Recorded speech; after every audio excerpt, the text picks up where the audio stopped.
Hello and welcome to the very third Back Pocket Game Club. The Game Club, of course, is where we pick one game a month to play through entirely on stream with our community. And at the end of the month, we go deep on that title, full spoiler mode, and break it down as much as we want. I am Nick, and I am joined by Gus, Steph, and Pete, the Back Pocket team. How are we all feeling today? Good. Great.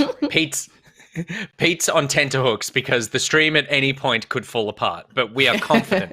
Everything's going to be fine. I'm all about positivity. Everything is going to be totally fine. And Gus, I just want to say I love the purple light that you've introduced to your room in celebration of Ratchet and Clank riffs. It's a little bit just on my head. That's all I'm getting. Too much daylight. Yeah. Welcome to the June Back Pocket Game Club. And the June Back Pocket Game Club, as you can tell, was Ratchet and Clank Rift Apart, the third-person action-adventure platformer developed by Insomniac Games. And speaking of Insomniacs, this Game Club episode is sponsored by Timothy Chu.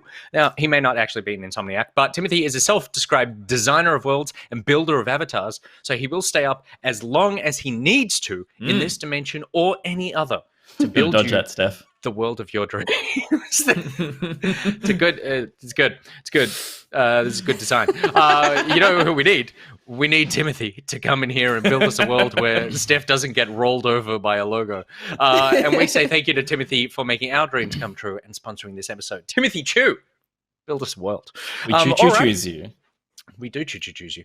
Ratchet and Clank Rift Apart. A little preamble about the video game plot. After saving their galaxy countless times, Ratchet and Clank are recognized as the heroes they are in a parade honoring their previous adventures. During the celebration, Clank gifts Ratchet with a Dimensionator, which will allow Ratchet to travel to other dimensions to search for Lombaxes and his family. However, the evil Dr. Nefarious shows up, steals the Dimensionator, chaos ensues, and they're all transported to another dimension.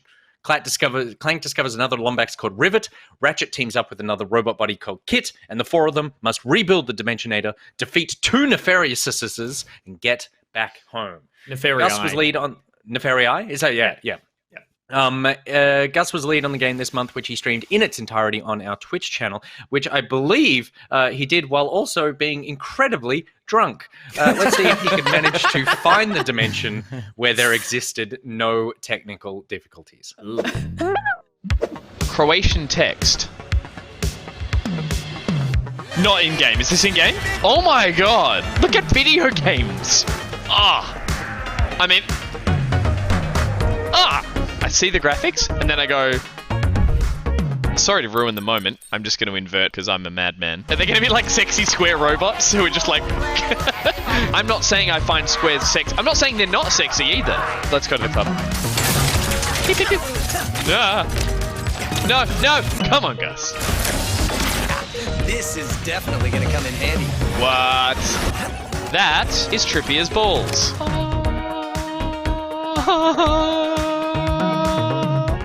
Anyone want to guess? It's a human Ratchet seed. I just needed you all to see how good this game was. Oh, come on! Oh, yeah. All right. I mean, that's not very convenient. Suck it, bridge that wasn't a bridge. I assume I have different weapons? No, I have the exact same weapons. And then... yeah. He's wearing a helmet, guys. He's fine. We could have been upgrading the Negatron Collider. We're gonna ride the Speedle. Spank that Beetle. What the hell is that? Go, my lemmings. Go. 4, 1.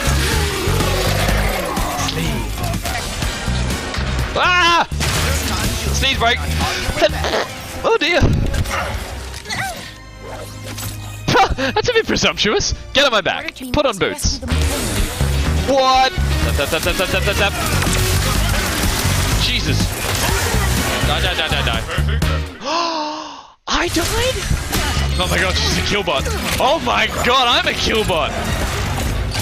Now the fleece on it appears to have stored energy from the dimensional rifts. Instant world loading. God damn indeed, Pete Guns. Link that, link it. Oh man. Sprinkler it up.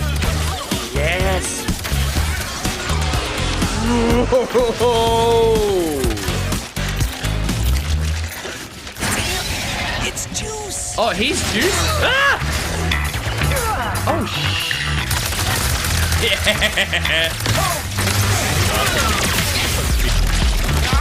I'm dead. I'm dead. Oh, fight or sexy time?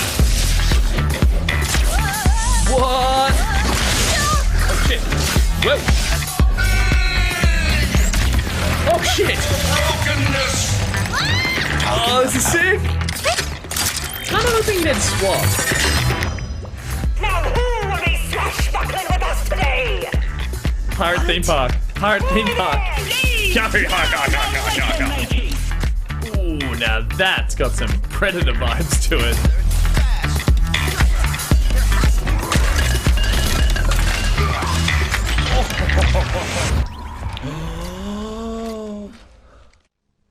Oh. I mean that.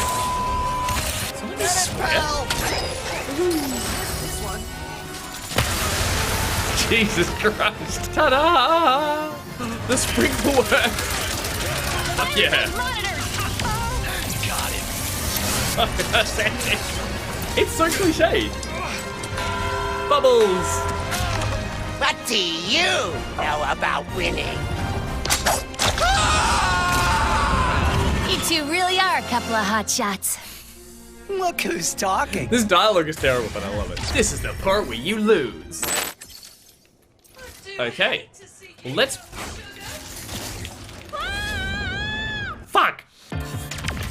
So we have a Sly Cooper? Holy shit! Uncharted Jeep, Uncharted Plane. Who's that? Jak and Daxter! We finished the game, and we found Sly Cooper, guys.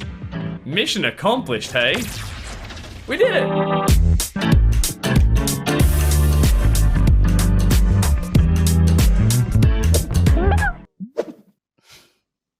You did do it, buddy.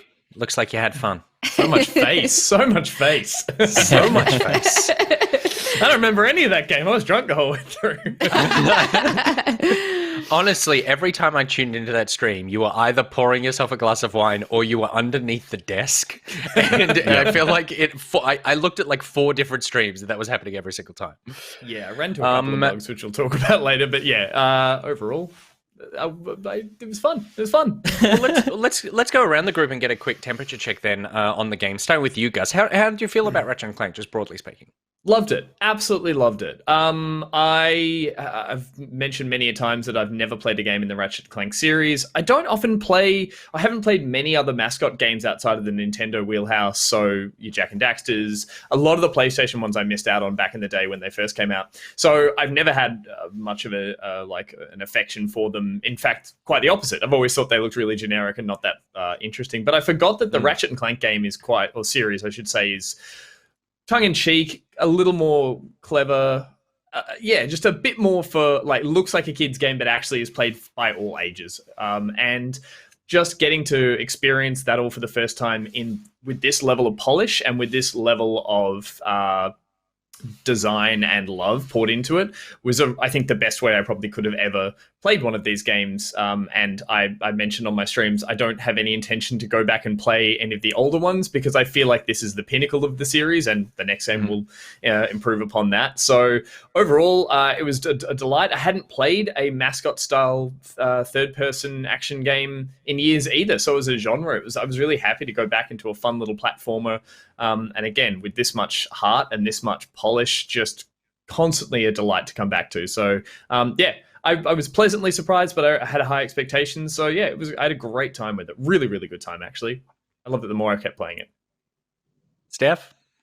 Yeah, I really enjoyed it more than I thought I would. I've played a few games in the Ratchet and Clank series, and I think this is probably, the best distillation of everything that makes Ratchet and Clank really fun. It really did feel like playing through a Pixar film. I loved the story. I loved all the big action set pieces, the color and movement.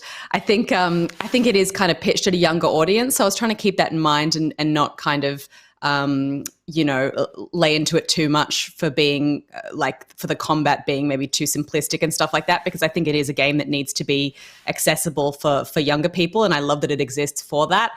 But yeah, I enjoyed it quite a lot, and I think even though I may not have picked it up, as a game of choice, for myself, I think that it was really great to play something on the PS5 that showcased what the PS5 could do, and yeah, I really enjoyed it. Petey. Yeah, I mean, I agree with all the sentiments there. It's, I think it absolutely nailed the brief of what it was trying to be. I personally found it that the combat just got a bit tiresome eventually. But I mean, that's a small note against what I think is from woe to go, go to woe, a very, very impressive video game in all aspects. It's just that moment you first load into it, it is mind-bogglingly stunning to look at, and yeah, character-wise, it really did feel like a beautifully polished piece. Obviously, there's some parts of the game that aren't polished, and Gus experienced some of that, and I experienced some of that, and I'm sure a lot of people playing at home experienced it as well. But I think it totally achieved what it was trying to. Yeah, I had such a blast with this. I think that if it wasn't for the fact that It Takes Two had come out this year, then this would be in contention for probably as my game of the year so far, except for maybe Before Your Eyes. I just had so much fun. I totally get the thing about how I wouldn't necessarily say it's a kid's game, but I'd say it's a game for all ages. And so keeping in mind that idea that the combat needs to be approachable, I played on just the normal difficulty setting, not the hardest one. And I think that what I appreciate and have always appreciated about the Ratchet series is that even though the combat can be quite you go into an arena and things pop out and you need to defeat them, the massive amount of weapon variety and the way that they interact with each other means that when you get bored, you can kind of force yourself to use some new weapons, and most of the time all the weapons are really fun. So finding new combos of how that stuff works was really enjoyable. It looks phenomenal on the PS5. The obviously the technical stuff, little hiccups aside, but it did feel good in the same way as we had with It Takes Two, to play games sometimes where it is that feeling of this is just a video game. This is just everything that I loved about video games when I was a kid is kind of what this is, but ratcheted up, no pun intended, to 11 of just making it just such a phenomenal thing. It was funny talking about the fact that aimed at kids. My son at the moment is going through this phase from his kindy is some of the kids there run around and pretend to shoot each other with sticks and stuff. So sometimes he'll come home and start talking about guns and I killed you, and we are trying to explain to him that's not something that we say, and let's not play with guns. And then I brought the PS5 upstairs and I was like, do you want to see this new game? Shoot some stuff? It's like a fun kids game. And Beck was like, are you sure this is appropriate for him? I'm like, yeah, no, it's totally like a kids game. And I open it up and it's immediately just Beck stands there, she looks at me and she goes, is this not the lesson we're trying to not teach him? And I was like, I'll take this back downstairs. I do think that was a big ask, because that PS5 is heavy. It's very just heavy. move the child, it's lighter. I do think as well, on that point of there being so many different guns at your disposal and sort of, keeping things fresh by sort of switching between them, the game very cleverly only gives you just enough ammo to sort of use one gun for a small portion of the fight, so that you're constantly having to deplete your ammo through all of the weapons you pick up, and you can't really get comfortable just using one all the time. And that for me was really, really smart, because I am that person who gets comfortable with one weapon and then kind of really just uses that one. So when the game kind of forces you out of that habit, I think that's great. I think as well, Yeah, the idea absolutely. of it, we've talked about it being aimed at kids or coming from a series that might have been, it's just so easy to come up with that sort of assessment based on the color and movement and the character design. But I would also say what I enjoyed is that I actually really love the combat. I never tired of it. I was always happy to be thrown into another bigger arena. But I actually enjoyed how streamlined a lot of the objectives and the sort of the storytelling or the mission structure was. Like, as you said, Nick, this is something that I would have loved to have played when I was younger, but now that I'm older, I just played this thing like a bloodhound. Like, I just knew where I was going and what I was doing at any one time. It didn't give me a huge open area to, try and hunt down objectives, or it didn't. So in terms of a younger audience, I feel like it was focused, and I feel like that would help people approaching it, but it doesn't hinder an older gamer or an older audience who are like, yep, I know exactly what this game wants me to do, and I'm going to enjoy doing it the whole way through. So I found that actually an aspect of it I really enjoyed as well. Yeah, cool. There was also lots of anticipation around the game because, obviously the PS5 rollout has been, all next-gen console rollouts have been staggered at the moment, and in terms of the cadence of releases of titles has been pretty slow. So I think that we had Demon Souls come out, which was a bit of a graphical showcase. We had Astro, which is built around the controller.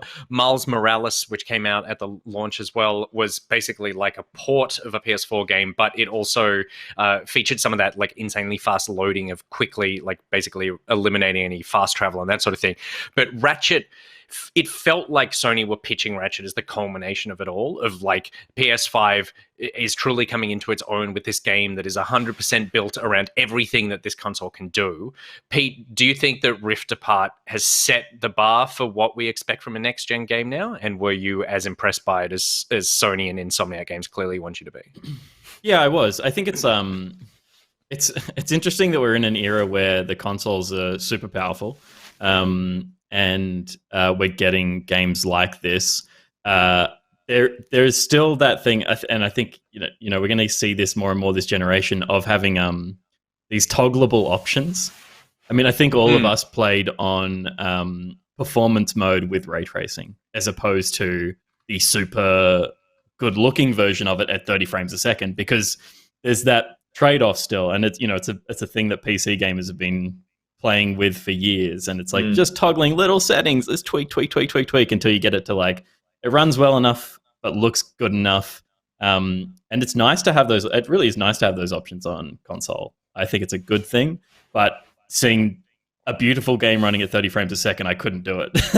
I had to drop it down, put the art to performance RT, and play it at 60 because a smooth experience is still more important. But we can see, particularly with a game like this, it's a noticeable difference. I don't know if you guys found the same thing. Huge. To the point that I don't like the toggle.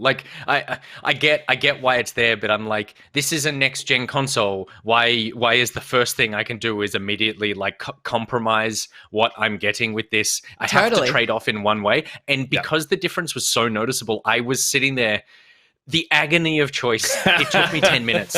I would jump back and forth the whole time, and I was like, can I really do this at 30 frames per second? Because I'm really noticing the difference in terms of particularly object density was a huge thing, lots of that really fine detail as well. And then I would play for a couple of minutes and I was like, this just feels awful.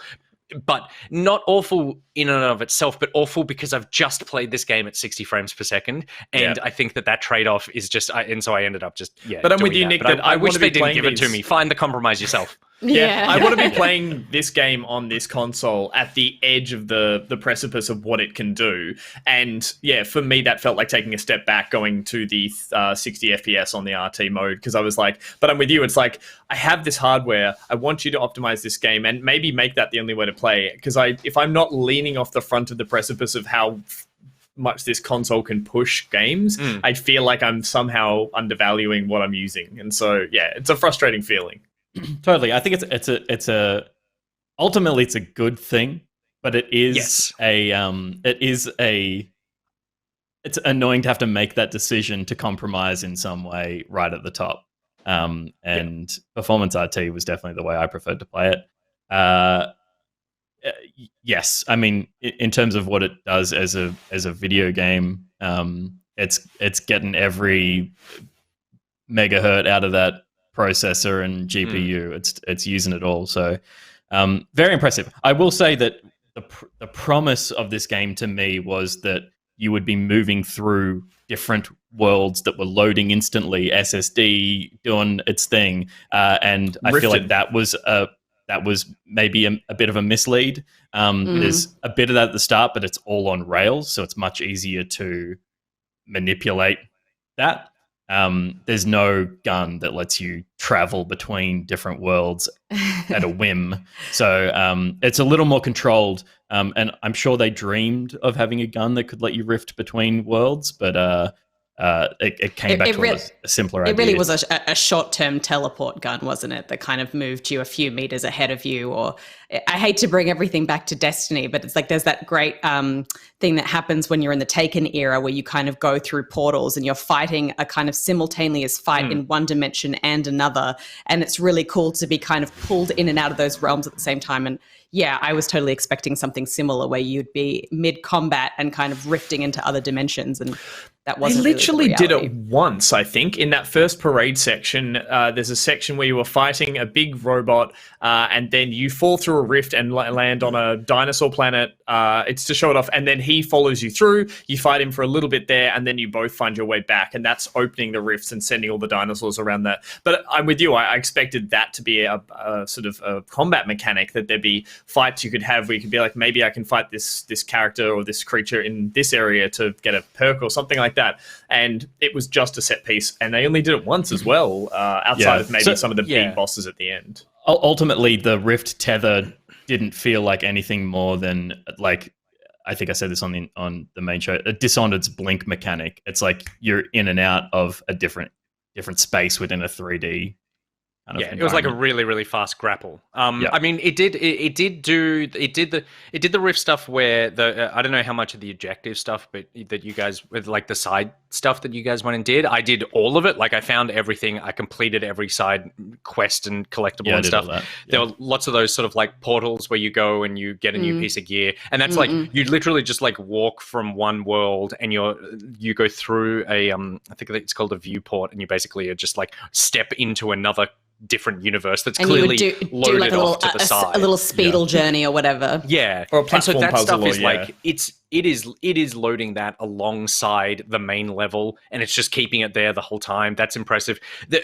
Funnily enough, the one that was the most impressive, which we'll probably talk about a bit more later, but the mining thing where you hit the crystals, that does what I thought the rift that we would see more of at the rifts in the game, which is like really transporting me between two completely different spaces, really impressively. And every time I did that, I was really impressed by it. But I'm the same, where I think that the game astonished me in terms of how it looks and how it ran. Like it's one of the few games that it actually looks better than the demo they released for the State of Play. The State of Play demo came out, and I watched a technical analysis of it, and then a technical analysis of the final product. And it's like they added more ray tracing and more reflections. Whereas like with Spider-Man, it was like, where have the reflections gone? Where are my puddles are now just flat. And this is one of those few games where they're like, hey, it actually runs and looks better finally than it did when we showed it. But I think that it feels like they probably lent a little too hard on the Rift stuff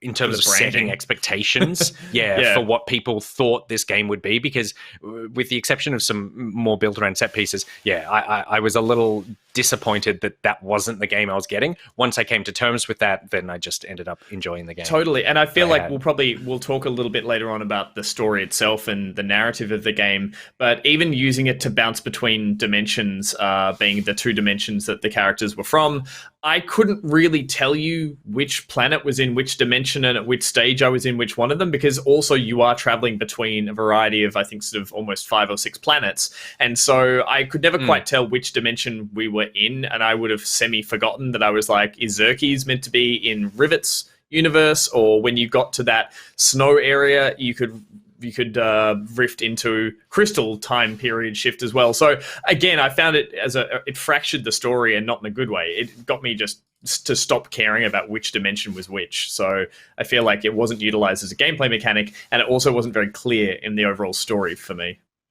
I thought you're always in the same dimension, aren't you? You go to... Yes, until you... Like Ratchet and Rivet and Clank and the other robot are all in the same dimension, going to different places.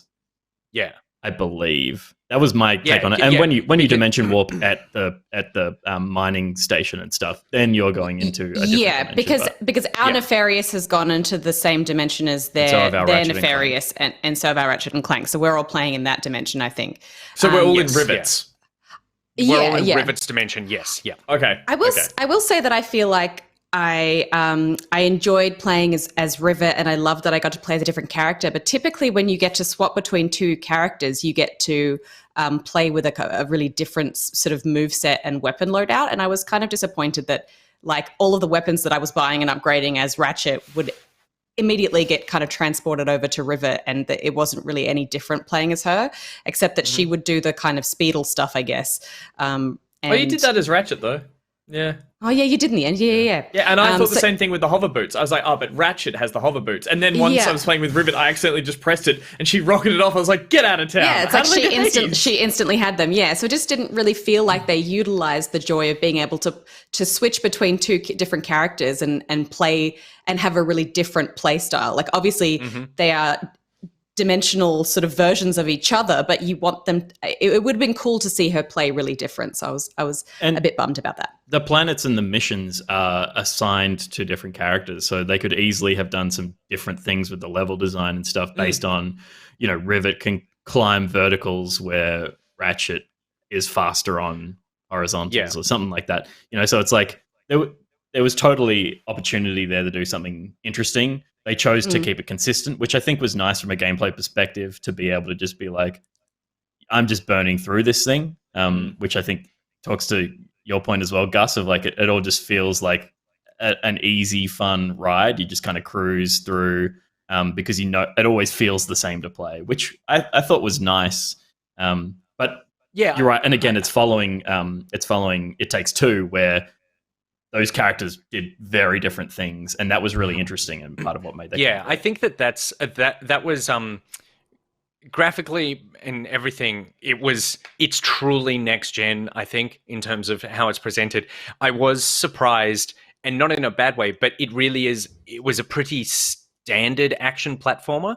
It didn't do anything except for the being able to transport between the levels, particularly with the crystal stuff, where I went, oh God, I've never seen this in a game before. Whereas It Takes Two, I think so many times I was like, God, you have so many ideas on how to engage with this. Now, granted, they have so many ideas in terms of like weapons in this game, but in terms of how the kind of game that you're playing, it's always kind of like, yeah, this is just the shiniest version of Ratchet we've ever seen. And Steph, I'm totally with you that I was surprised that Rivet is underused. I'm surprised that Rivet is underutilized. basically just Ratchet. Yeah, like the idea that it's this female Lombax that you've brought in that almost has this that almost you could apply that criticism to of when someone brings in a character and they've basically just like gender swapped a character, but they haven't done anything to make that character like their own person. Like she is so she's a little less not snarky but like cool, I guess. Ratchet has like cool mascot sayings and like and all that sort of stuff, and she has less of that, and she's a little calmer, I suppose. But yeah, I was like, I guess that you don't want people to progress on a weapon tree and feel like, oh, I've put all these points into a weapon tree that now I don't have access to. But in terms of giving them additional things like boots that do different things or jetpacks or something that goes, yeah, this is, it really feels like playing someone else, where I was like, oh, in the next game, you could make Rivet the main character and get rid of Ratchet, and it wouldn't really make a difference from a gameplay perspective, which seems a little like strange, I suppose. Yeah. Controversial opinion, but speaking as Steph mentioned about the weapons and how that's a big part of a Ratchet game, is having such an arsenal of weapons to pick from, and as you said, having limited ammo in each, so it does cause you to diversify what you're shooting with. Personally, I still got to the end of the game and I was still favoring 6 weapons, maybe not the whole wheel, definitely not both weapon wheels that I had. And well, so it also I depends guess on what you're putting points into. Totally. I guess my point that I was going for there, though, is that like I would have been actually okay if they had split the whole amount of weapons that you could have in the game between the two of them. And so when you did jump between them, you had to remember which one. It's controversial, and maybe hadn't thought this out fully, but as a way to maybe keep the characters feeling the same, but every time you jump to a rivet section, you realize you've got the topiary sprinkler, and when you jump to Ratchet, you've got the Negatron collider. Just would cause some form of like having to reset your brain each time. Not perfect, but it would have been maybe an easy fix versus having 6 other weapons that I really never touched on. Like, and I think like on that point, there are enough guns that are similar enough that you could almost go, all right, the topiary sprinkler goes over here, and the one with the little army of bots goes over here. Yeah. They still say you could assign it via theme. Like if you go Rivet's world is more nature based and Ratchet's world is more space cold based, then you go Rivet gets the topiary sprinkler and Ratchet gets the one that shoots out little robots, and you go right. There's also a thematic divide there. Although that being said, I leveled up basically all those weapons to 100%. I switched between them tons. So I think I would have felt if we switched to a second character and I only had one weapon wheel, I probably would have felt a bit limited in terms of like my combat encounters with that character, even though then the next planet I would have set access to a new wheel. I think that the fact that I had all those weapons available all the time, which is, one of the big draw points of Ratchet, is why that happened. But the first time it did happen, it did kind of break my brain for a second where I was like, hang on a second, why does she have all my upgrades? That No, it's true. And it would have been a tricky, I'm sure they had discussions over it, amongst the dev team, because it is a hallmark of Ratchet games that you do have that really stocked wheel of lots of different weapons. And it would be annoying if you put all this time into like building up weapons or whatever, and then you go across to Rivet and she doesn't have all those upgrades or she doesn't have those weapons and stuff. But I would have liked to have seen her get a different set of weapons, and just so that she felt like she was fighting and approaching fights differently. And maybe that's a lot to ask, but otherwise I feel like the idea of playing as a different character is kind of pointless. I also do appreciate that they didn't lump maybe each of them, as you said, Pete, like the one goes vertical, one goes horizontal. Something subtle would be good, but I've played other games where they've made a new character, and often kind of is. It's like she does the stealth sections. It's like, don't like her now. It's like the fear there is giving them a new mechanic that doesn't feel as good, or giving him the crap old mechanic and she gets the new fun one. There is a point of difference between the two, and you either cause some a rift, if you will, between the two characters, or a favoritism over one over the other, where I've never had that in this. But it's just that they've got this good game design though, right? You've solved that problem. They've got this device of like traveling through dimensions, and sure, it's like broken and the gun is doing whatever, but it's like that dimensional tech could have splashed onto whatever, and it's like maybe it hit their ship and all the stock in the ship is shared across dimensions somehow. It's like there's none of it makes sense, so you can make anything make sense. It's like the lore side of that would be easy to wrangle. Like, okay, your guns are just in the arsenal of the ship, and the ship is something that you're both perpetually accessing in the middle of the rift dimensions. or something. Yeah. What did you guys think of like the puzzly kind of sections? Because I feel like I'm used to playing Ratchet games and kind of branching off as Clank and doing those little kind of isolated puzzle rooms. But I found the hacking ones where you were like the little spider... Glitch, I believe that character was. Yeah, I found those super tedious and I hated doing them. Yeah, I didn't like that or the Ratchet stuff really. But I really Clank like stuff. the You Ratchet. mean the Clank stuff? Clank stuff, yeah. I didn't mind either of them. I think the Glitch one I wasn't a huge fan of. I liked Glitch as a little character. I liked her. I liked her little energy. I thought it was nice. She had like imposter syndrome. She was just very she just needed some confidence.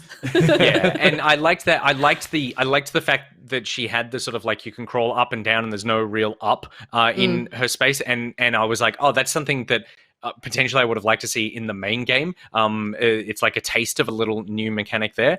I actually really liked the Clank puzzle thing because it felt like a completely separate game in a good way, in this one. I was like, if you release this as a standalone, like I've got 30 of these levels to finish, and they get increasingly more complex. I was like, yeah, this is a cool sort of Lemmings-esque. It's like Lemmings meets Portal or something. And I was a fan of that stuff. So every time they came up, I was excited by that. It's a nice little breakout from what you've been kind of really focusing on to just kind of switch your brain into a different gear for a bit, and I like that. And it's a hallmark of these games to do these sections with Clank specifically, and I like that they found a new way to create these puzzle rooms in a way that I hadn't seen before. Actually, I think they're just not. I didn't think the design of the puzzles was interesting or particularly hard. I don't know. We have so many brilliant puzzle games, and this just felt like a bad puzzle game. So I was like, oh, I have to do one of these bad. See, I don't think they were bad. I think they were fairly straightforward, and so they weren't overly complicated, but they just caused you to stop and scratch your head for a little bit, which is all I felt like in terms of like a reprise from the action. I didn't want them to be a real, head scratcher that left me there for ages. And like by the end, I felt they got adequately complex. I wouldn't say hard. You just had to stop and have a look at all the moving parts, which, yeah, as I said, was refreshing. Ash in the chat mentions that, yeah, these were skippable, which I only found out halfway through. And I didn't like that there was the option to skip them. I never did, but that's for kids, though. I think. Don't, Gus. We've had this discussion already. Okay, sure. I just meant like a hint system or something. I still felt they were crucial to the game in spending time with Clank. So whether or not there was a way to say like, oh, okay, here's a clue system or something, I just felt like it made me feel sad that these might have been parts of the game that people could skip, but did it detract from them being well designed, which I thought they really were. But I was happy to skip the glitch stuff. I think the issue too is that A Crack in Time was kind of like the peak of Clank puzzles in this series. Time stuff was awesome. So nothing will ever feel as good as those puzzles, and these were cool because they were kind of different, and I still enjoy the opportunity to do them as a kind of breakout section. But Crack in Time was the best. Yeah. I saw someone saying, but it's a puzzle game, Pete. It isn't a puzzle game. It's a game for children. And it's like, yeah, but my experience with it was that I'm an adult and it's not fun. And it's fine. It's totally fine that it's for children, but I didn't enjoy it.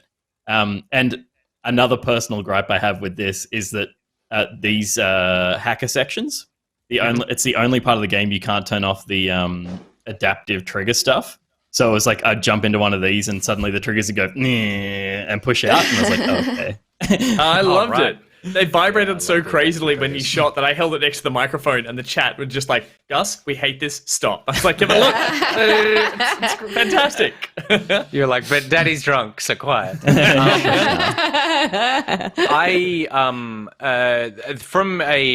We've spoken about the game like on a technical level in terms of how it looks. Also, I thoroughly recommend people going and checking out the Digital Foundry breakdown of it, where they show just the insane level of things that they put in this game, like reflections on bullet casings that you then just drop on the ground, have full cylindrical, completely smooth with full reflections of the world. And kids who play this don't even know. They will just take it for granted that it looks this good, that everything looks this good, and they won't even care. Never even know. They'll skip the altogether.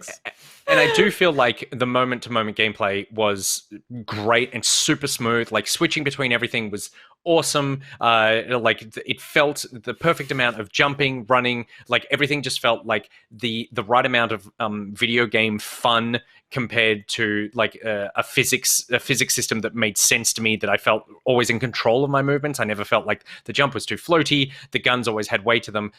All that being said, there were quite a bit of technical issues that came, I think, with the running of the game. And I believe we have a little bug montage of some of the ones that caused Gus some consternation. So let's take a look at that. NJ Games just bought it today. Yeah, nice. It's a damn delight. Uh-oh. Guys, the camera's stuck. Jump into photo mode, says Grim Pixel. Let's try and run. Maybe the camera will like rejig. How am I meant to do this? How? Oh, for God's sakes, really? Oh. Alright, let's see what this does. I can't preview it because the fucking game is broken.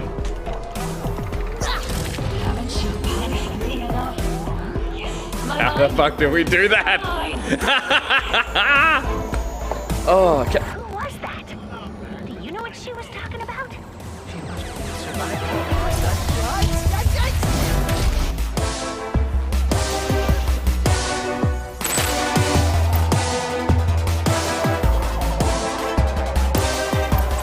Oh, Evil Spy Boy, my game glitched here? Really? Did it do that? How did this game go gold? Seriously. Oh my god, I've glitched it out, Chill out, you stupid dragon. Did I break the game? Guys, this feels like I broke the game. Once again, it does look cool. Restart lost checkpoint. Come on, this, what? Guys, I'm gonna give the PlayStation restart. I've now frozen the hold power button 20 seconds. I shit you not. I'll be under the desk, 1 minute. No, pull plug. Okay, I'll be right back. Power's out. Now what? No, do not. No. Oh.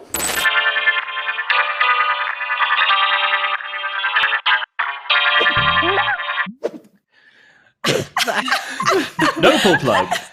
It was fantastic because the tech support I was getting from the chat, and I think it was Nitrotex who was really supportive, was typing and couldn't type fast enough, was trying to say, do not pull plug, do not pull plug. I was like, pull plug. It's like, do not pull plug. It's like you defusing a bomb and it's like, cut the blue wire. Yeah, the red keep wire? talking. Oh, not the red wire. Not the blue wire. I feel like you had a disproportionate amount of bugs compared to me. I encountered maybe one and I restarted at a checkpoint and that was the only issue I had through my entire playthrough. I guess the majority of the ones too. I ran into were manageable. There was one that we saw there where that area, the Blizon Crystal Mines, where the camera just wouldn't follow the character or wouldn't reset to follow the character. And that was a 30-minute problem solving because essentially what I had to do was move my character off into a different area of the level and then I had to hit a checkpoint, then I had to die, and that was enough to bring the game to go, oh cool, you're over here now, and reset. And even after we'd done it once, it did reset again. So that was almost game breaking, almost save corrupting in the sense that I would have, if I couldn't get past that. The other ones, were a few little stuck in walls, and that other one where the crystal broke required a reboot, but that was a worry because I'm happy to look at all the funny glitches and stuff. Pete, you had the one where you got stuck in a rift falling. So for a mine while. was part of like an on-railsy bit where you first fight one of those big guys, you get sent through a portal, and then it's like that's how it jumps you to a different planet that you keep fighting that thing on. Mm-hmm. I never went to the other planet. I just kept drifting through, floating further off until I was through all that pink shard stuff as well. I went for ages and couldn't reset. It hard crashed the PlayStation. I had to like power it off and give it the old 20-second cooldown. I've never had hard crashing on consoles really in the past. That's a scary one for me, which that was the first. Let me tell you about the Red Ring of Death. Oh yeah, I've had that. But so they were a bit scary in the sense that I would have happily, gone back to a checkpoint. But the ones that got you really stuck really did. That one with the geometry in the world disappeared, just like hit it again, it all came back. Or I think reload the checkpoint, that was fine. So obviously It's an amazing, ambitious though, game. that happened when someone was like, "This is where the game broke for me," and then you just go, boom, and your funny. entire planet disappears. So manageable, but only just. I only got a few. Most of mine actually, I think almost all of mine came from me trying to get somewhere to like pick up a golden bolt or something. It was like me getting stuck in geometry because I was trying to get something that was a little off the beaten track there. Other than that, but I did see that lots of people had a version of that. We've actually got a couple of comments here. The first one from Funky Smell, who said that I think this game nailed the nostalgia, but it still felt like a modern game, which can be hard to achieve. I think I only had one glitch where I fell through the floor. Otherwise, no issues. And I also just want to shout out Syntax Error, who said, easily the game that should make you seriously consider buying a PS5. Returnal was fantastic, but Rift Apart truly showcases what the next gen of console is capable of, and it's a damn blast to play, which I definitely agree with. But the few times where I did get caught in the geometry also highlighted something that I wish the game had more of, which was an ability to teleport around the level more. It really felt like, particularly when I was going for lots of collectibles, there were like one or two spots in every level where I could fast travel to.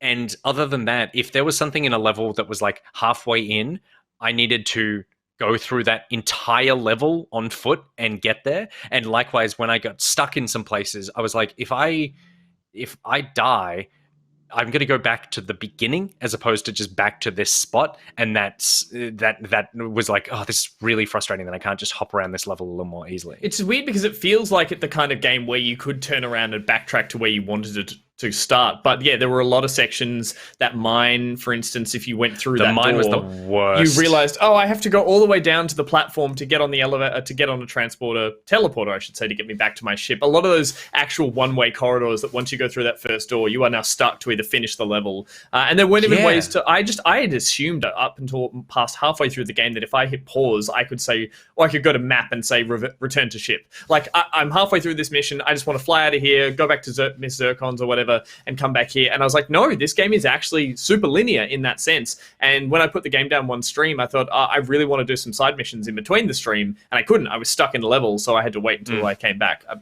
specific problem, to be sure. But yeah, it was a weird design choice, I thought, for a game that felt more open world. And there was like one open world section that felt really actually open world. The Gary planet with where you're scooting around on your boots, which I really enjoyed. But the rest were far more, I think, closed in. Yeah, I think the Gary planet was my least favorite planet. Actually. Sorry, Pete, you were saying? Well, yeah, I agree. And like in terms of like design, it was kind of the least interesting. I liked all the mining planet and the dino planet, and I think they all had a fair bit going on. I liked the idea of how open that Gary planet was, but it was like, I think that was shut down pretty quick when I was like trying to like climb up things, and it's like, the game actually doesn't want you to be here. I'm slipping through all the rocks that are wrapped around this pillar and stuff. So it's like, right, this is actually, it looks like an open world, but it's very much hey, the rail ride to get to the top of this thing is over there. It's not climb the rocks around and try and platform around. And I guess by contrast, the other mining planet, or the scrapper planet, where you have to reactivate that huge robot, is incredibly linear, but super lovely because it was just a focused one-off adventure. Pirate Planet was great, don't get me wrong, but I thought that one was a real lovely little spectacle moment. And it did spectacle well, like regardless of that for me was the one that I had a golden bolt still to collect, and it meant that I had to go up all the rails and stuff. That one took me the longest. That was like the missing one. Okay, here we go. I loved I think it was Torren. It was Torren 4 is the name of the planet. I thought that was probably my favorite level to play. I think the mining one was potentially the most impressive because of it capitalized the most on that sort of like fast load speed rifting between dimensions thing. But when I started like zipping around that level, and then when if the robot powers up and then you start, even though it's totally on rails, I was like, wow, this whole level is like, it's giving me massive like Shadow of the Colossus vibes, where like the whole level is now the enemy basically that's trying to like attack me. And it felt so much fun zipping around on that stuff. I think that like that's such a classic zipping around on rails is such a classic mascot game mechanic but it felt phenomenal doing that. So I loved that level so much. Steph, what was standouts for you? I think for me it was just being able to kind of go into those sections with the big, I don't know which planet this was, but with the big dragon things. Which planet was that?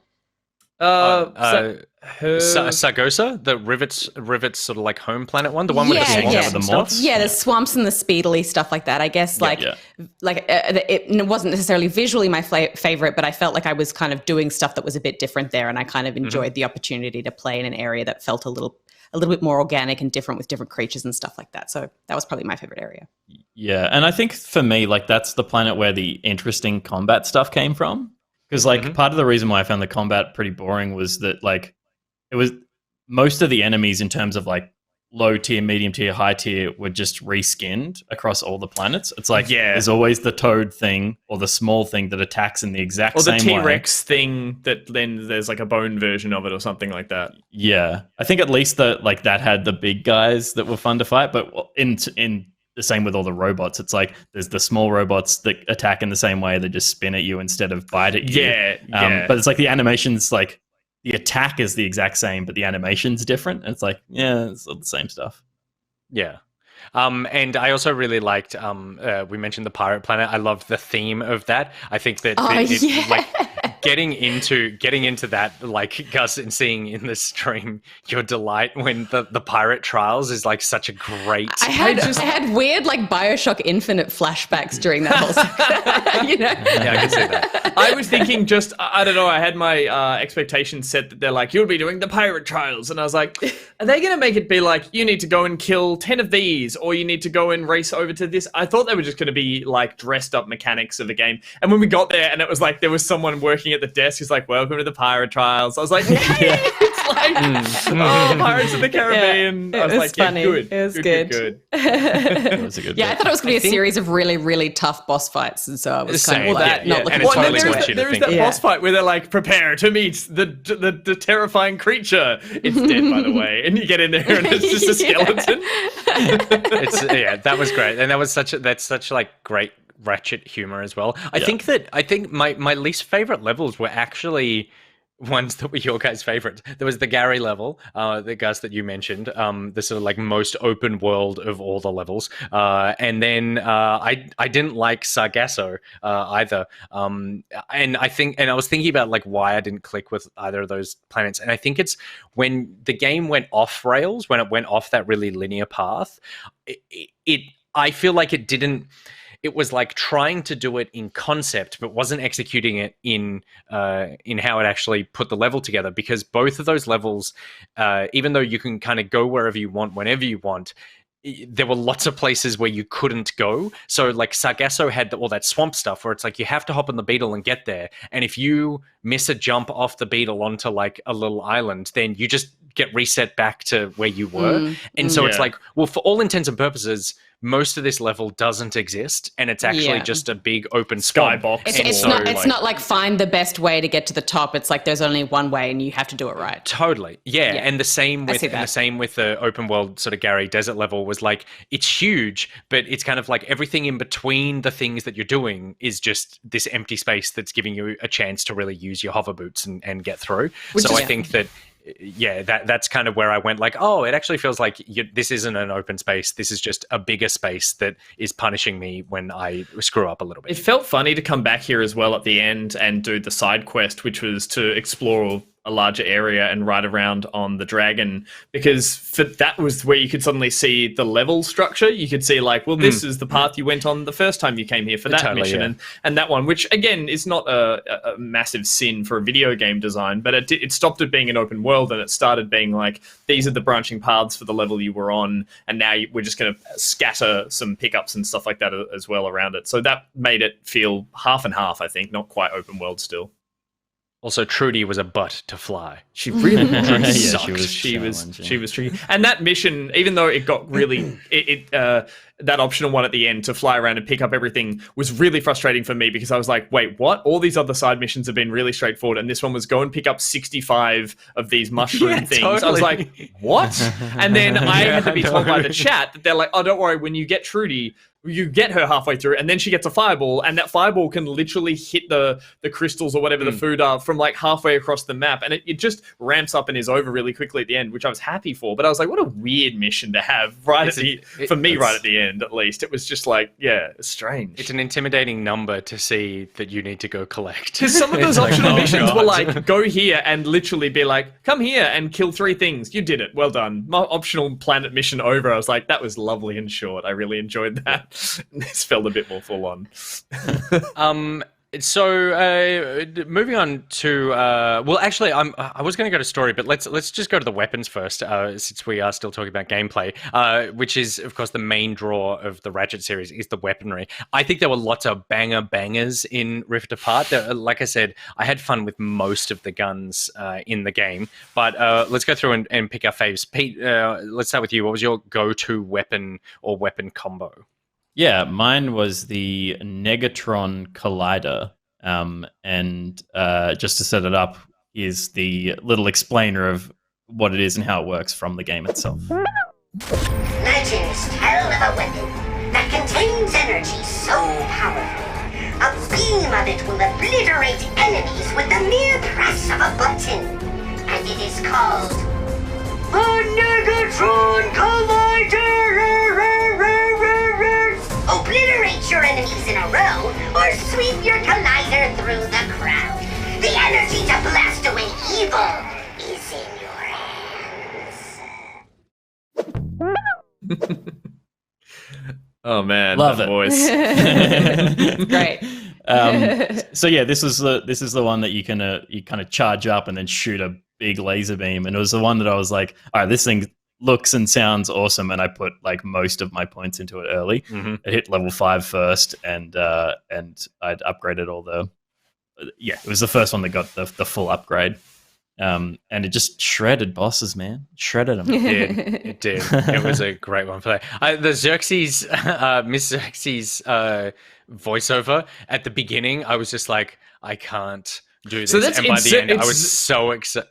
Isn't it? It's Zircon? Zircon Jr., who in, I believe, the previous games was, you know how there's the Mr. Fungi or Mr. Fungi who floats around with you? That in previous games was Zircon Jr., who is the little robot with that voice. And so I believe he is now, or that little Zircon Jr. is doing that Invader Zim screamy voice, and that is a relation to Mrs. Zircon, who is the weapons robot dealer. Yeah, if that makes sense. Mr. And Xerxes is a prince of Persia. What? Yes, good. Got that. But by the end of it, I loved watching those videos. I thought, And I was with you on that weapon. Sorry, I was with you on that weapon. When I first got it, I was like, everything's going into this, and I totally dropped away halfway through, but I realized it was just pretty much a big laser. I was like, the weapons were getting more creative, and so I lost interest in it, which I shouldn't have. But I was like, oh, these other ones do more interesting things. But that was a pretty good staple weapon to just be like focus fire, clear mobs, and yeah, it was just bosses. always like it was. Like, you know, I would use basically the pistol and the one with the blades and stuff for most of the ad clear. But it was always my go-to. As soon as something big rocked up, I was like, okay, bye. Yes, I've got this. Steph, what about you? What was your go-to weapon combo?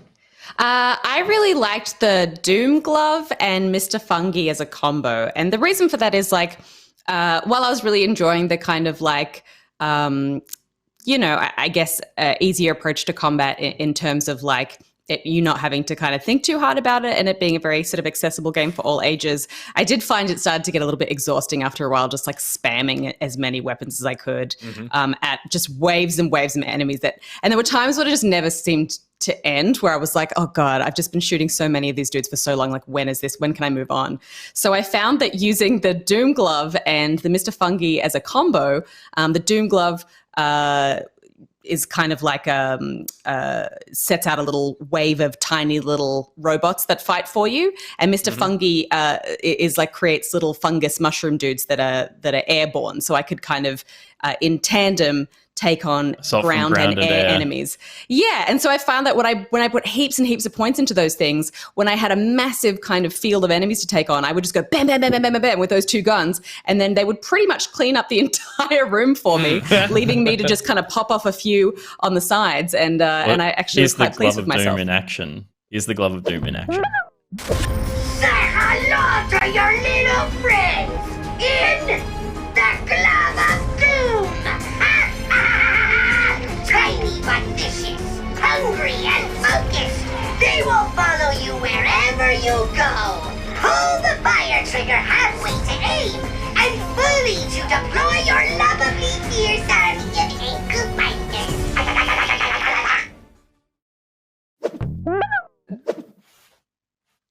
And they were super cute. They just once I'd leveled them up and stuff, they would kind of take out enemies and then still be good to go for the next few. So they'd just be following me around levels, being like, who's next? Who's next? Who's next? And I'd be like, let's go.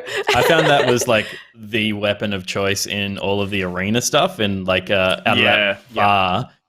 You had to do like those challenges, and it's like pop a few of those down, and it's like sit back and watch. By the end, they were my babies. I was like, and my babies, and I had like everything upgraded, so I think you got the maximum amount. And so sometimes I just stood back. I was like, I feel bad. Like they're just getting more. Watching them swarm and take down a boss or like a really big enemy was really satisfying. Yeah, they were massively OP. I love that combo as well, and particularly at the end when you're fighting.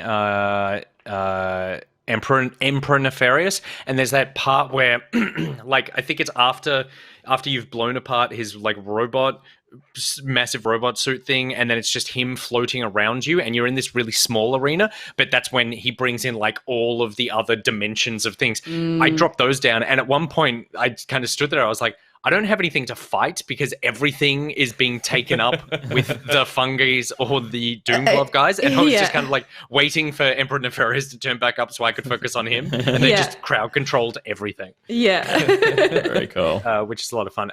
Gus, what did you lean towards?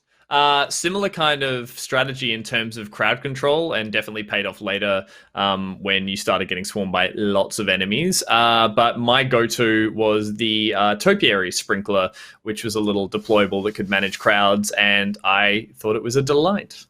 Here it is.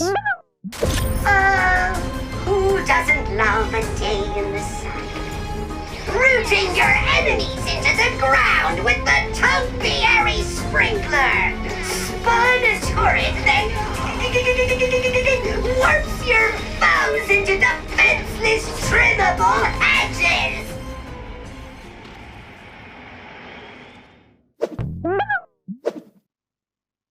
So yeah, really good at being able to basically just like almost pop down as a portal would open. They're like, here we come. I'm like, nope, I got that. And you could almost, you just keep a whole bunch of enemies that spawned just like stopped in place where they arrived. I love the effect that it created, which is everything just gets covered in leaves organically, which I would say is a criticism to the game in whole. I didn't see as many creative weapons that did things to enemies in the way that I've seen in previous Ratchet and Clanks. I think one game turns them all into pixels and stuff like that. So I was hoping for some more like actual the disco effects. Ball where they all start dancing and stuff. Things like that. I thought there would have been more of that. This turned out to be the main version. I say that because I didn't think it would work on anything more than little mobs. But then in that montage at the start of the episode of the show, you could throw it onto Emperor Nefarious, and he would turn as a giant robot into covered in greenery. So I was amazed at how well it worked on like bigger bosses and stuff. And the big like centipede robot. Covered in greenery. Well. It would just stunning. like come up and arc and then just covered up in flames. And it's just like, what am I looking at right now? Yeah. And so I comboed that a lot of the time with Lightning Bolt, which was a gun that chained enemies together, because I found it worked really well to be able to just like stop a bunch of enemies in their track and then just focus fire on one, and it would just happily spread between them all, and I could keep them really close to each other. I did find later on though, I changed that strategy. I still kept the sprinkler as my go-to every time a fight started, 2 sprinklers down, and that would just cover the battlefield. And I got really into the sniper rifle that did headshots, and I could just pick off enemies that were just frozen in time, covered in greenery, and I upgraded that enough to one-shot headshot everything around me. And so it was a really it's nice to trim all the hedges. But That's it was so interesting. I pretty much like abandoned that gun after the first sort of few times I used it, but now you're making it sound fun. The end of the game. Which gun was it? Sorry, the Topiary headshot Sprinkler. Oh, right. Sorry, right. yeah. It worked so well as a way to just like, similar to the Glove of Doom, it would just like keep a bunch of enemies occupied who would end up getting killed in splash damage, and then you could just focus on the one or two that actually might have a chance of killing you. So I thought it was great. The gun that I used the most was actually the lightning one. It's called Lightning Bolt, I think, and then it turned into which I found was the most effective. It just whenever in doubt, I was just like, as soon as that got ammo again, I would just take that out because it just wrecked. Like when you leveled it up, it spread to so many people. Yeah, because most combat encounters are like, all right, there's 30 things here. There's a lot of little things, there's medium things, and it just goes. Yeah, any gun that chains enemies together with damage is always amazing. And the smaller the enemies, those little green like goobers at one point, they just popped. So it would just go and just pop them all in one go. And I loved like any weapon that created light with the ray tracing was phenomenal. And like the sound of them being electrocuted as they're like shaking, I loved. But I think my favorite gun in the game, just from also the idea of like what the game was trying to do and the theme of the game, was the Rhino 8, which was the gun that you got when you collected all the little bots hidden around the level, and then you take it to Miss Xerxes, and she puts it Zircon. I keep saying Xerxes. Miss Zircon, and she puts it together and gives you the Rhino gun, which has been in other games, and in this one rips apart portals and drops things out of it. And I believe we have a clip of that as well. We sure do. The Rhino! The greatest in instrument of mayhem this universe will ever know. Until the next one gets made, just pull the fire trigger to rip open a hole to another dimension. What will come out? Little Zircon is not telling. Little Zircon doesn't really know. Which is also the best video. But yeah, like I loved the idea of what that was trying to do, just from an ambition perspective. And the things that fell out of that were crazy, like getting Horizon Zero Dawn robots coming out. Sly Cooper fell out. We saw it in Gus's montage. Yeah, all those characters. Yeah. Apparently, it had to level up to full, I think, before that happens. Beforehand, it's dropping like sheep and crates, and occasionally like a big monster from Zargosa or whatever that planet is. And then, when you hit level 5, it starts dropping all the like Easter eggs from other Sony properties, which is that's very so fun. cool. Really awesome. Yeah, but so And conceptually, did good damage I really too. liked that. Like did stupid damage by the end. It was like, I mean, it's an endgame gun, right? It's like, here's your OP fun tool. It was sick, yeah. But I was definitely using it in the last level just because it was useful. I was like, this is great on the last boss, just dropping everything on him. 100%. And I didn't realize this, but I did see people in the chat saying that the Pixelator is in New Game Plus, and I believe it was a pre-order bonus. I don't know if you only got a New Game Plus as a pre-order, but interesting. That you can get it there as well. Cool. Because yes, I love that stuff where it really affects the world around it. We got a couple of opinions from the Discord as well of people's favorite weapons. Istaria said that my favorite gun is the lightning rod because the sounds from the enemies are so fun, and I totally agree with you, Istaria. I've never enjoyed electrocuting something more, and I've electrocuted a lot of things, and this was my most enjoyable electrocution. It's also the gun that lets you hear the voice actors having the most fun of each character, because everyone you can imagine is in the booth and they're like, do the I'm going to kill you, do the I've been hit by something, now be electrocuted, and everyone's was just that one, just jumping up and down the spot. And when that was being chained, I was like, this is hilarious, this is great. There's nothing funnier in kids, shows, games, whatever, animation, than something getting electrocuted. It was always the funniest thing in Pokemon was Pikachu frying people, and it's true in Ratchet and Clank as well, of just the and then the other one, Dolphin Pants, we've got here, said that their favorite gun was, I really enjoyed using the Miss Fungi and Agents of Apocalypse, which is the Glove of Doom, but upgraded, fully so upgraded, Steph's combo, together, so I could just run around collecting bolts while my minions fought for me, which I think that everyone kind of went, this is absolutely the like beginning strat. It was like I would lay them down, things would come in, topiary sprinkler to like disable everyone, take out the electro thing, start zapping everything, and then when they unsprinklerify, then I would change to like the circular saw, blade saw or something, and start bouncing things. Yeah, I mean, just having so much fun. Was it a Mrs. Fungi? I thought it was Mr. because he looked like he always sounded like he was this total chilled She out. turns into Mrs. Fungi. Oh, really? If you upgrade all the way. Gotcha. Yeah. Right. Because the voice I think it had in all the original was just like, I'm here to help, man, or something. It just seemed like this stoner dude, and I was like, okay. And then, so then in terms of the story, I would say out of all the Game Club games that we've done 3 so far. So It Takes Two, Resident Evil Village, and this, I'd say this is probably lightest on the plot of those 3 games. But Steph, how did the Rift Apart story land for you? Was it entertaining, interesting? Did it drag you through? Yeah, I think, like I said, it really did feel like I was playing through a Pixar movie. I liked the kind of the whole idea of what was the little robot's female robot's name? Kit. Yes, Kit. I loved this whole kind of realization between her and Rivet, that she had this kind of, strength within her that, she didn't have full control over in the beginning, and she was racked with guilt that she realized she'd done this thing to Rivet, and the confrontation that they had, that kind of had that level of heart and emotional depth that you would get from a Pixar film, but with all the kind of like action and humor that you would expect as well from with the idea of Nefarious, these 2 Nefariouses teaming up together, and one of them just being a little bit shit. So I really liked it. I thought it was just the right amount of story and the right amount of heart and friendship, and I liked like the idea of the through line of trying to find the other Lombaxes is still kind of the driving force behind these games as well, which is really great. I think they did a cool. It was like a cool idea, because this series has been around since 2002, so it's basically 20 years old. There's 17 games in the Ratchet and Clank series. Holy shit! So really? it comes with it, like that's including mobile games. Sure. It comes with it a lot of.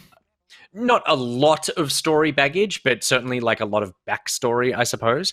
And I think it was a really smart move to go in this game, which a lot of people will be coming to the series for the first time with, take the main characters and split them up and put them with two new characters. So Clank being Rivet's partner and Kit being Ratchet's at the beginning, because you don't feel like you're missing out on a dynamic. You don't feel like they're constantly talking about things that you don't have a history with, that they are introducing themselves to each other. And I thought that was a really effective way, while still being interesting for people who have followed the series, to be able to like onboard a lot of people to the dynamics and world of this. Emperor Nefarious and Dr. Nefarious being like, he's just Dr. Nefarious is just like classically maniacally evil, teaming up with Emperor Nefarious and immediately like making him even more lower stakes than he normally is, as being the bumbling idiot villain, was really effective. And the I also feel like the way that it I've totally lost my train of thought. So someone take over. What was this? I was going to say, I agree with you in terms of like the character development with Kit and Rivet, and I think that was a much stronger storyline. I think I love the Nefarious side, or the two of them. I wish that got a little more explored. I would have loved to have seen Dr. Nefarious realize he'd bitten off more than he could chew. We only got a little redeeming moment at the end, but I think like that could have been funnier to see in some cutscenes. And so therefore I felt Ratchet and Clank themselves as characters took the biggest backseat, which they have to, as you said. It's been so long and there's better characters coming along. I would say that I found the actual narrative, I was expecting more of a, we're from different worlds, will we ever find each other, something more interesting. They do meet very quickly. They do just team up and split up very quickly. And then while I was okay with the let's split up and find parts for the Dimensionator, I think after you first find it and it's destroyed and one of them goes into prison, the all is lost moment kind of went off the rails a bit for me. I totally got lost where you had to very quickly do a mission between the two, which was, I've almost got the Dimensionator. I can't even recall it that well because it fell apart for me in the third quarter, I'm going to say, is the best way to put it. I found that area of the story got really muddled. All the characters were splitting up and meeting and moving between each other, having these... I wasn't quite sure who was where and who was why with who. That makes sense. But it came together in the end for a big finale I liked, but I just found that last little section went on for a bit too long. I know it's a relatively short game and I appreciated the length. I thought it was just the right length, but there was a moment in there where it all started to fall apart from a writing perspective and from a narrative perspective, which is going to happen when you've got this many characters and this many places that they can be doing missions in, I guess. So, but yeah, I echo everything Steph was saying about Kit at the beginning and Rivet, and I want a Rivet and Kit game. In fact, I wanted them to swap their characters, so it's, you know, Ratchet and Kit and Rivet and Bolt. I think would have been a better... Well, we'll see what they do with the next one, though. I loved all of the cutscenes. I mean, I think like I didn't care what happened in the story, so whatever they put in front of me, I was going to just like giggle along with, because I think it's just got so much humor and cheek. And I think the thing that makes this work so well is the animations are better than anything I've ever seen. Obviously, they're characters, they're not humans, so they can be a bit more kind of loose and fluid and whatever. But Nefarious's animation is like so good. The coolest thing I've seen in a video game. It's Jim Carrey and Nick Boy kind of put together in an evil shell. And I loved it. That's true. And I know that's not technically story. Long limbs. The work that the animation does in creating the characters is huge. And it just made every cutscene just a delight to watch. I was like, what's he going to do? How's he going to move to do it? And credit as well to, I would say in terms of some of the other side characters, I didn't quite get the tangential link between the superhero guy who was the red version of Quark, who was Quark? the green guy. Oh, yeah. Who I know has a big part to play in the previous games and is clearly, I think, a main character of some of the games. So I got that was a spin-off version, but he didn't get a lot of time and attention. I did, however, love Pierre, the French pirate. He got a lot more time in terms of in the arena, and then later later on, and I thought that was fantastic. I like the robot characters themselves, but then also giving him this characteristic of this bumbling French character. I thought was really, really good. Same kind of character animation that was just like, I would watch a movie around these characters. And when I lost my train of thought, that's what I was actually going to say, which was Quark and Rusty Pete and stuff were characters that as soon as they came on, you were like, if you haven't played the other games, you're like, oh, I'm missing something as to like what these characters are, because you don't really explain it. They just appear and suddenly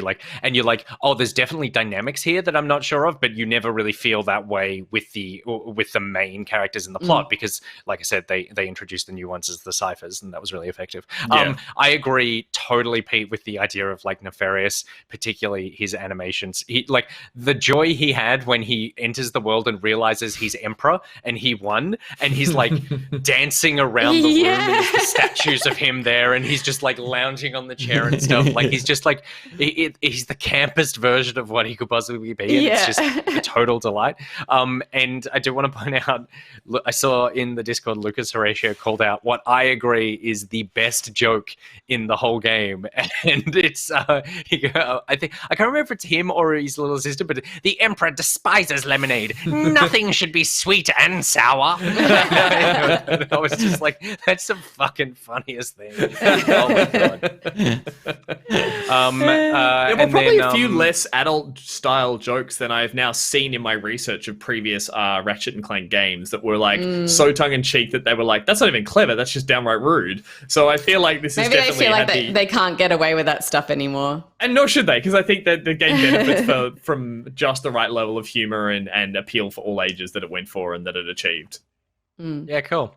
Well, rounding it out then, and we've kind of started to touch on it, but in terms of where the series goes in the future, where do you want to see Gus this game head? Do you want? You've sort of indicated that you would prefer less Ratchet and Clank and more Rivet and Kit potentially.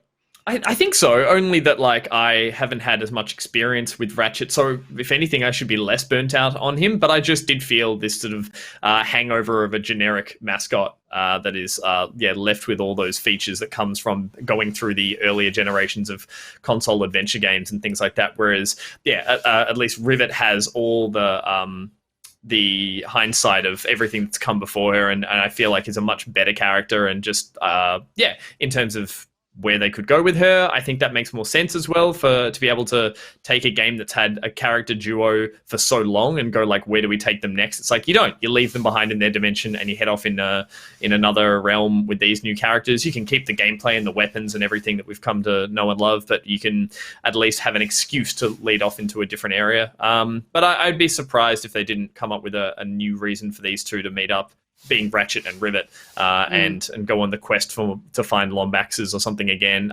I don't know where this story could really go, or where this game series could take the story that it hasn't already probably delved into already. But I just, as I said, I'd be very happy to play more. I'm sad I don't have more to play, and I don't want to go back and play older ones because it won't be as good. I mean, the older games hold up; they just don't look as good. Sure.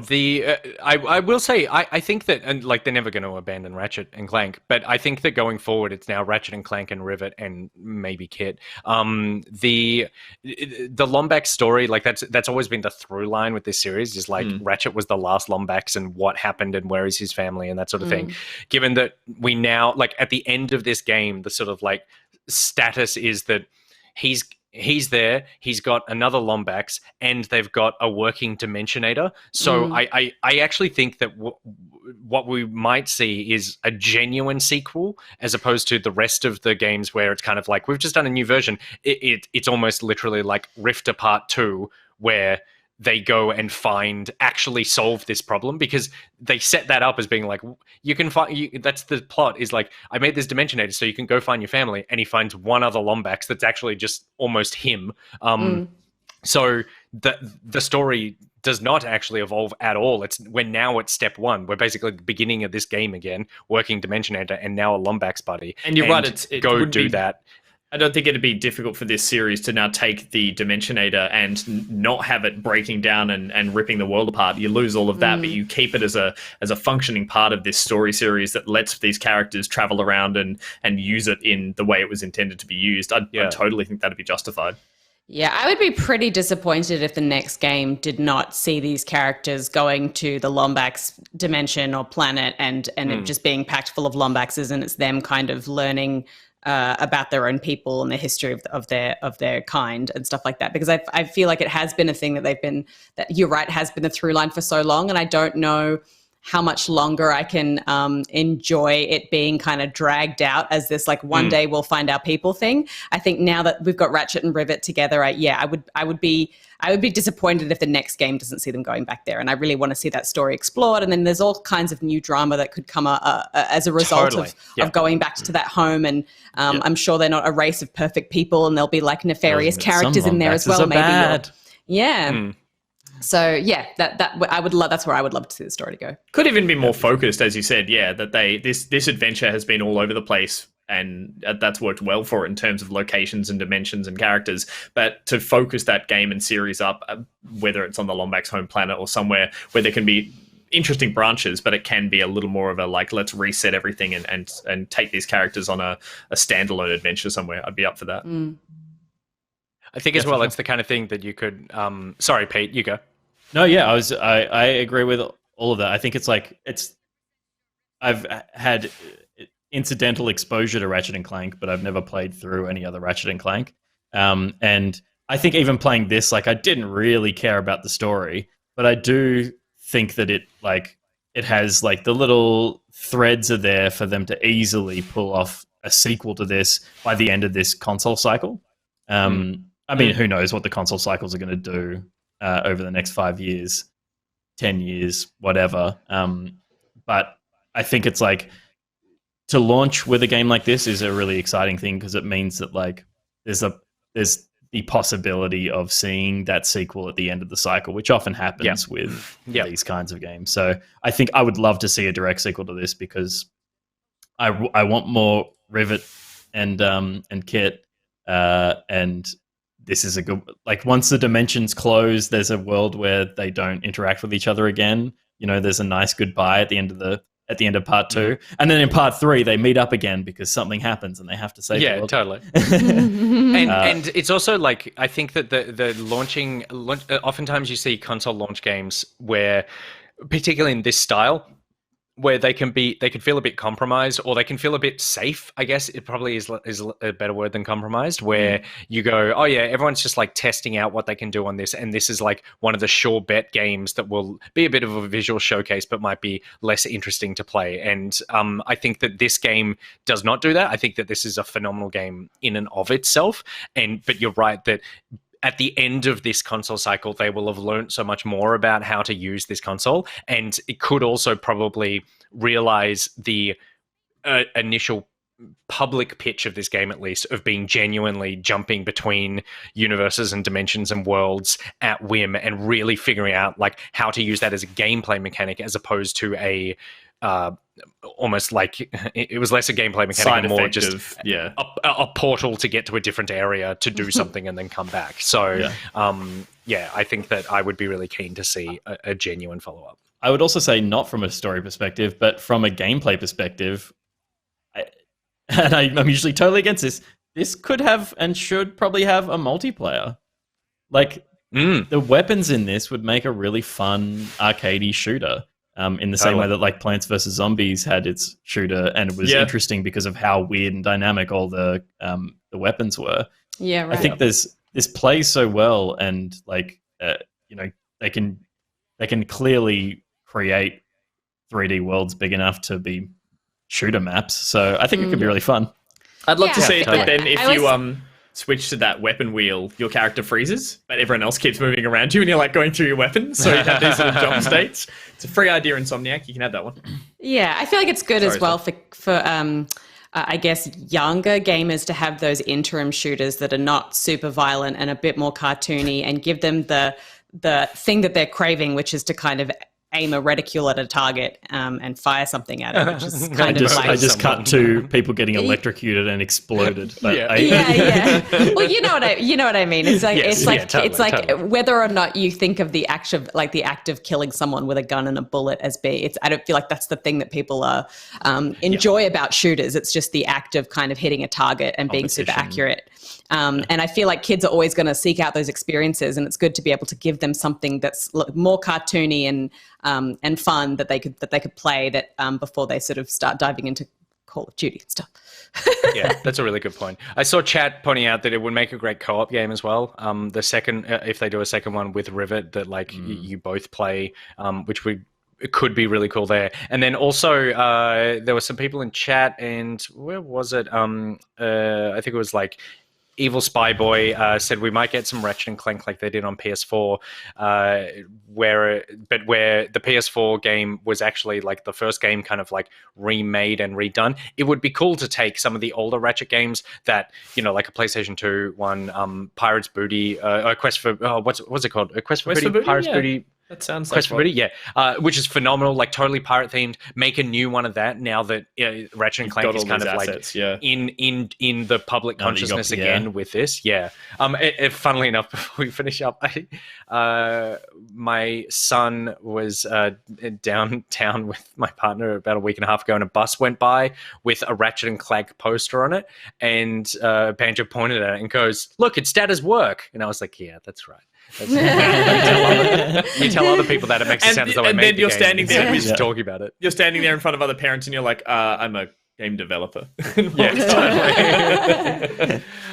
Well, before we finish up, we did run a competition, as we always do, on the Back Pocket Game Club to be able to give back to you guys. Where every Game Club episode we give away a back pocket mug, a copy of the book that I think Pete has in front of him right now, which is the Back Pocket Game Club notebook, exclusive, and not really exclusive, only exclusive in that it costs more to ship it than it does to purchase it. So that's what makes it exclusive.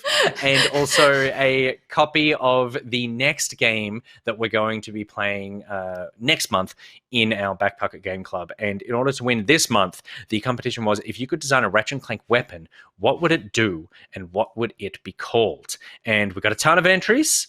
We're going to run through some runners up and then a winner. So to be clear, runners up, you just get love. You just get the adoration, the warm feeling of appearing on a Twitch stream. Your wit read out live to Twitch. So Gus, do you want to start us off?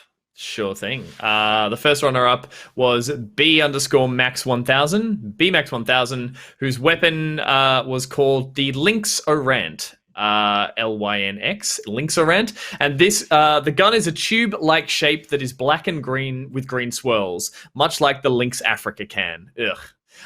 To shoot, Ratchet or Rivet twist the front knob, which sprays an unholy scent around them in a 15-meter radius. The enemies within the smoke spray turn into prepubescent gamer versions of themselves and are easier to beat, which is they're easier to beat because then the next action is they just say, "Go to your room," and then all the enemies just walk away. Oh god, I can smell that scent just reading that description. But very, very creative weapon design. Well done, BMax 1000.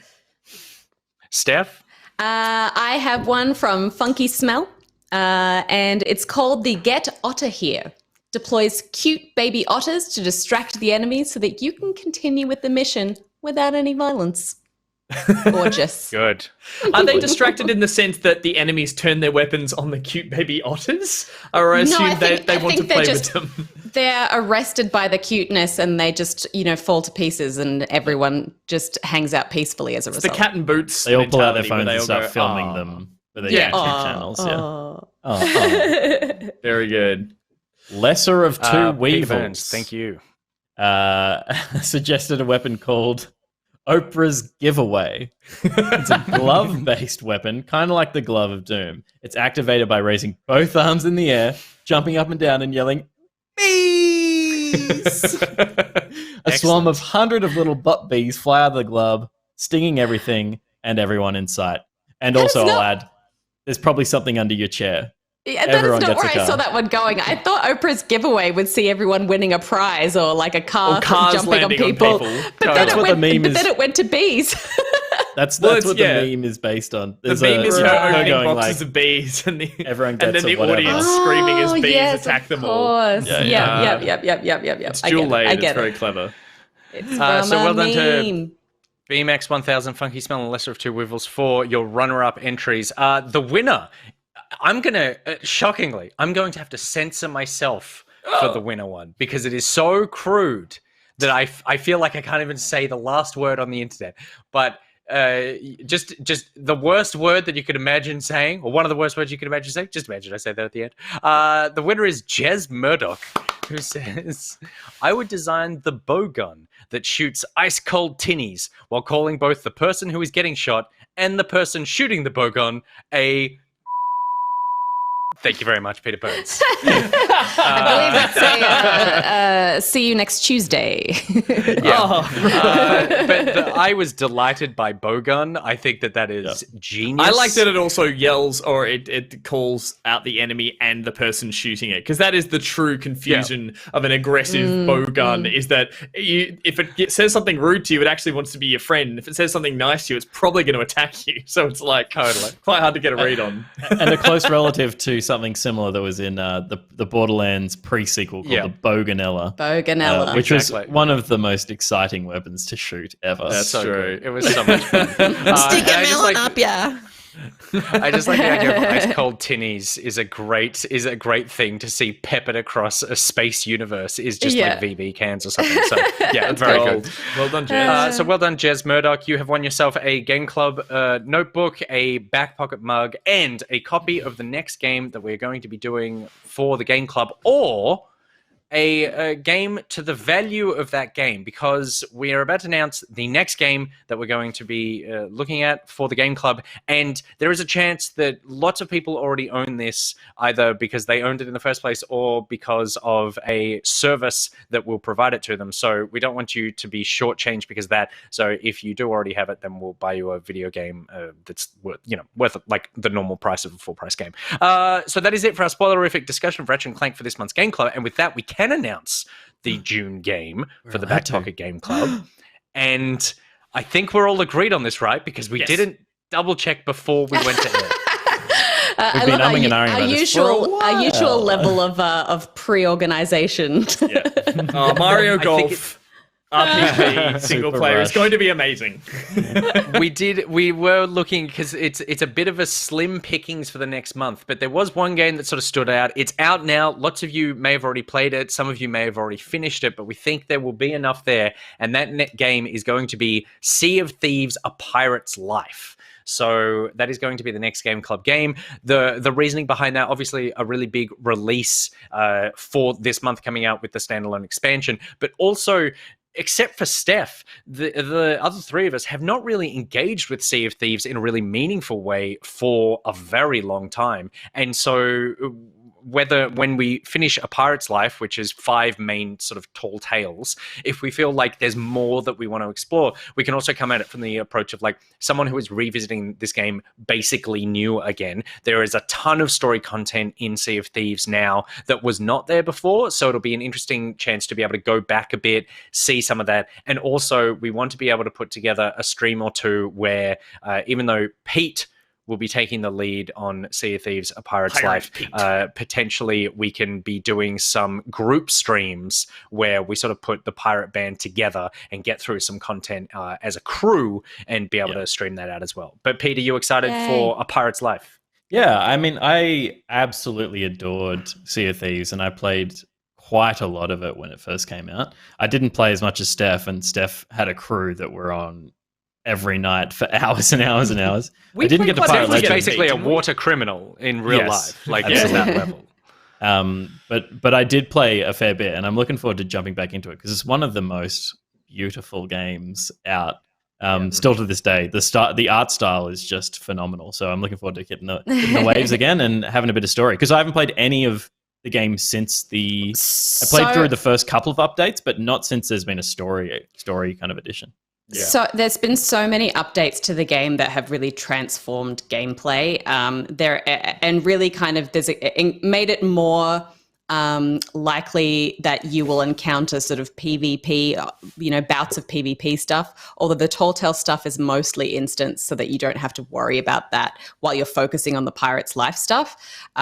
It's still a game that I think is most fun with friends. So even obviously I'll jump in with Peter when I can. But if for either of you, Nick, Gus, if you need someone to help you through the Sea of Thieves. Learn the ropes. I would love Come to on. jump in with you because It's literally the ropes that we have to learn. Yeah, but plus I have like I've spent so much money in this game. I have all of the fun pirate ship skins. Yeah, cool. To make your adventure as fabulous as possible. I was going to say, prepare not to be gritty pirates. The first time I got on your ship, Steph, I was like, Viva Pinata. Wow. Hey, Use your baton. I've got some gritty ones too. I've got one for every mood. Every mood. I'm so excited because, my only complaint with this game when it came out was the lack of content, and they added a bunch of content. So then I'm like, I mean, but now that seems to have been solved, then I'm like, this is a phenomenal game waiting for me to really re-engage with. And I think the A Pirate's Life is a really good entry, which is clearly what they're hoping for a lot of people. Sparrow Pocket. So excited to be able to talk about that. There you go. Ooh, there you go. That'd be fun. So that is it for the Game Club episode for this month. Thank you very much to everyone who was watching today. Thank you very much to everyone who will watch later on YouTube, to those who came along to Gus's drunk technical difficulty streams. That was also a delight. They are all up on YouTube now, so you can go back and watch them if you just still don't want to play the game but want to watch someone play them. They are. And Nicotex reminds everyone that the Sea of Thieves is on Game Pass. So if you have Game Pass, then you already have Sea of Thieves and A Pirate's Life expansion. It's all on there. So it's a good way to be able to catch up on that game for the $0 effectively if you already have it. And then, of course, Jez Murdoch, if you have Game Pass, then we'll buy you a full price video game of your choice. We're going to be back next week on Monday with more what's the show? Back Podcast. Thank you very much. Podcast. Yep, it's the Back Podcast on Monday, and then there'll be some sort of stream, I believe, on Tuesday or Wednesday. There'll be a show on Thursday. There'll be a Loki Pocket Watch. That's going up later this Arvo or later this evening. Yep. And then there'll be another one next week. There's as always, there's a lot of content coming out. You don't need to watch it all. But what I do ask you to do is to not only share that content and follow us on socials by going to @BackPocketVids on all the social platforms. @PocketVids will get you the social accounts you want. But also, you don't even need to watch it. Just hit play and mute. Just get us. It's all about numbers. It's not about whether or not you enjoy it. It's just about watching that number go up, so that we can continue making the stuff that you do actually want to watch, which is Gus drinking and unplugging. Me hearties. I'm gonna get drunk on a pirate ship now. Cool. All right. Until next Game Club. Thank you very much, Timothy Chu. We choose you too, and thank you for choosing us. We're going to back it out.